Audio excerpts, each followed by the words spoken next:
Hello बच्चों, स्वागत है आपके अपने YouTube channel Student Success Point पर।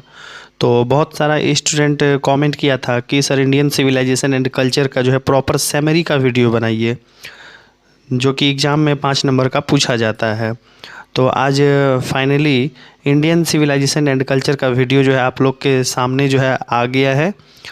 और ये आप लोग को पता है ना कि जो समरी जो होता है वो प्रत्येक वर्ष जो है एग्ज़ाम में 5 नंबर का ये पूछा जाता ही है।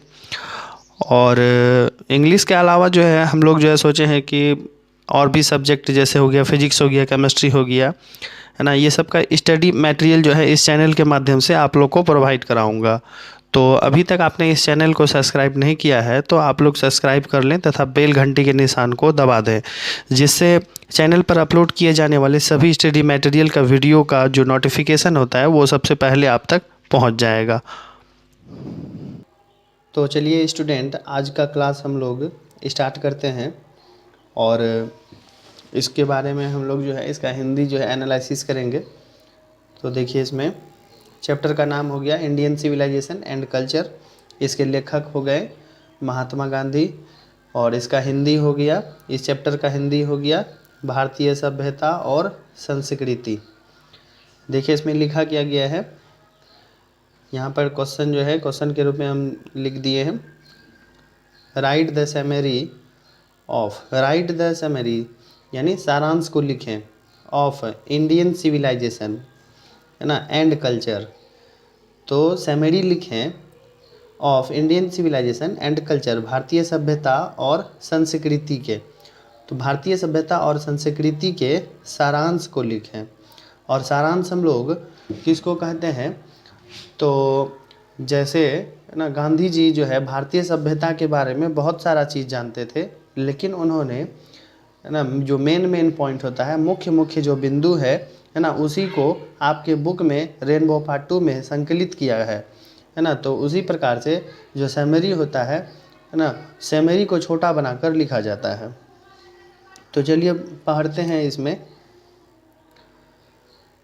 इंडियन सिविलाइजेशन, यहाँ देखिए, Indian civilization and culture is remarkable essay, है ना, भारतीय सभ्यता और संस्कृति इज रिमार्केबल एक उल्लेखनीय ऐसे है, निबंध है ना, written by great writer and philosopher M K Gandhi, जो ना महान लेखक और दार्शनिक महात्मा गांधी, है ना, द्वारा जो है लिखा गया है, यानी मोहनदास करमचंद्र गांधी के द्वारा लिखा गया है।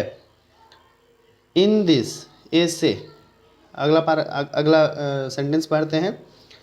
इन this essay our father of nation, है ना, तो फादर ऑफ नेशन, है ना, ये किसको कहा जाता है, तो महात्मा गांधी को कहा जाता है।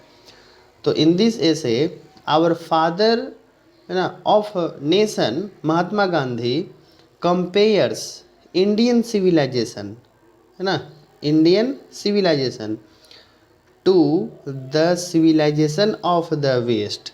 तो चलिए हिंदी पहले समझते हैं। आवर फादर ऑफ नेशन, हमारे जो राष्ट्रपिता है कौन, तो महात्मा गांधी, कंपेयर्स तुलना करते हैं, इंडियन सिविलाइजेशन भारतीय सभ्यता की, है ना, to the civilization of the west. तो किससे तुलना करते हैं, तो पश्चिम देशों की जो सभ्यता है उसी से तुलना करते हैं, पश्चिमी सभ्यता से तुलना करते हैं।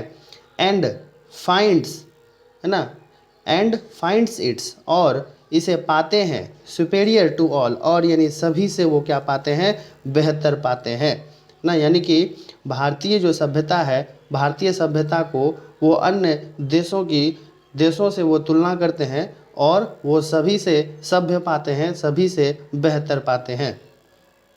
आगे पैराग्राफ हम लोग पढ़ते हैं।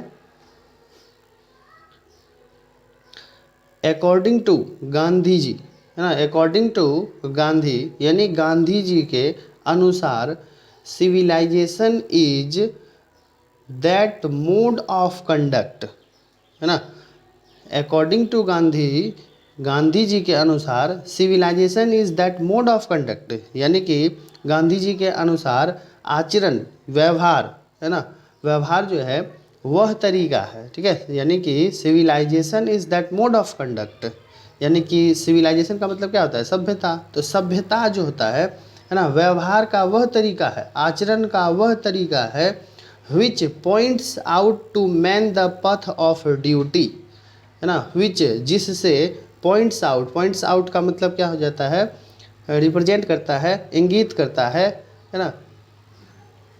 तो क्या इंगित करता है, to man the path of duty ना, जो कि यह बताता है, जो कि ये जो पॉइंट्स आउट है ये एक फ्रेजल वर्ब है, ठीक है। तो क्या बताता है, सभ्यता जो है व्यवहार का या आचरण का वह तरीका है ना, जो कि क्या बताता है, मनुष्य को, है ना, पथ ऑफ ड्यूटी, अपने कर्तव्यों का मार्ग बताता है, ठीक है। इट रेफर्स, लिखा गया है, it refers to good conduct, यानी यह अच्छे आचरण को बताता है। It is associated with morality, यह नैतिकता से एसोसिएटेड है, संयुक्त है, जुड़ा हुआ है। नैतिकता से जुड़ा होने का मतलब हो गया मॉरलिटी, हो गया मॉरलिटी का मतलब नैतिकता, यानी हमें क्या करना है, क्या अच्छा है, क्या खराब है, उसी को मॉरलिटी कहा जाता है। तो सभ्यता से मॉरलिटी का पता चलता है।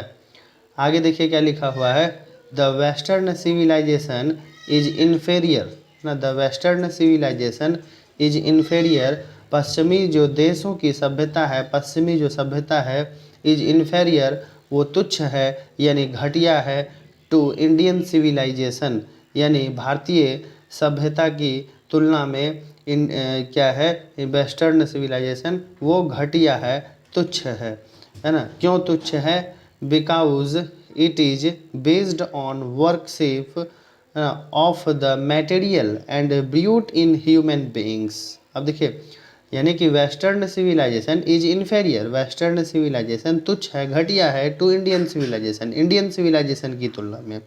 बिकॉज क्योंकि, इट इज बेस्ड ऑन, है ना। अब देखिए किस पर आधारित है, ये वेस्टर्न जो सिविलाइजेशन है ना, वो किस पर आधारित है, क्यों घटिया है, तो it is based on worship of the material and the brute in human beings. तो इसका मतलब ये हो गया कि इसलिए घटिया है क्योंकि वो मनुष्यों के, है ना, ब्रूट का मतलब पशुता होता है, पाशविक भी कह सकते हैं हम लोग, क्योंकि वो मनुष्यों में पशुता और भौतिक वस्तुओं के कार्य पर आधारित है ना, इसीलिए वेस्टर्न सिविलाइजेशन जो है वो तुच्छ है, घटिया है।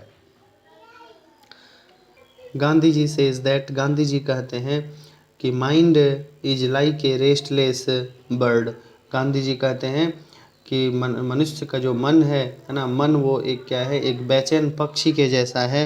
The more it gets the more it wants, यानी कि यह जितना पाता है उतना ही चाहता है। यदि हमारे पास कुछ है तो उसका हम लोग सोचते हैं कि वो डबल हो जाए, ट्रिपल हो जाए, है ना। Still it remains always unsatisfied, और दुख की बात यह है कि मनुष्य का जो मन है वो हमेशा क्या होता है, अनसेटिस्फाई रहता है, यानी असंतुष्ट रहता है। इसलिए गांधी जी कहते हैं कि the control on one's wants is necessary, है ना, the control on one's wants is necessary. इसका अर्थ ये हो जाता है कि अपनी चाहतों पर, है ना, अपनी चाहतों पर नियंत्रण आवश्यक है। ये जो मन इधर उधर भटकते रहता है उसके चाहतों पर क्या होना चाहिए, नियंत्रण आवश्यक है।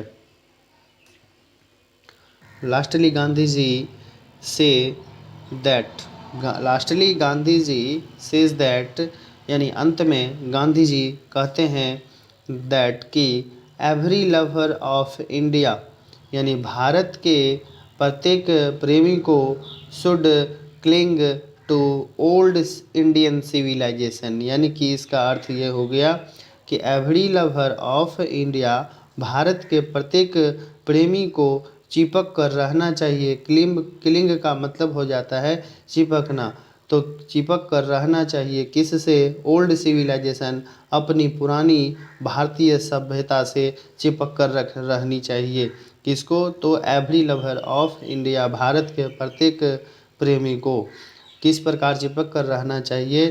तो like a child clings to his mother breast, जैसे कि कोई बच्चा अपने माँ के छाती से ना चिपक कर रहता है।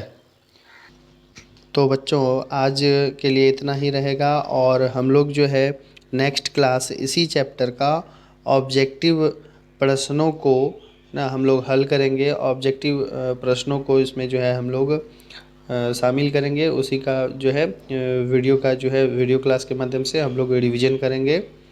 और आज के लिए इतना ही रहेगा। Thank you so much.